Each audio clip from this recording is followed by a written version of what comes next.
कोकण पदवीधर विधानसभा मतदारसंघाचे आमदार निरंजन डावखरे यांनी देखील आज आपला मतदानाचा अधिकार बजावला.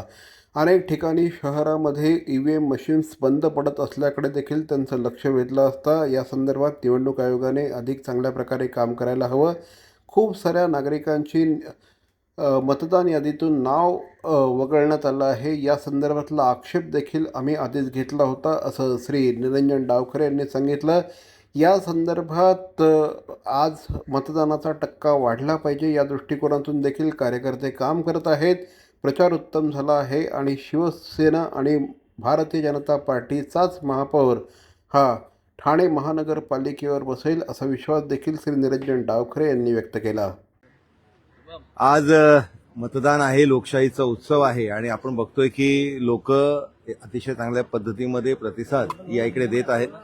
प्रत्येक आम्ही पक्षाचे कार्यकर्ते मतदारांना मतदान केंद्रापर्यंत नेण्याचं काम हे सातत्याने करतोय.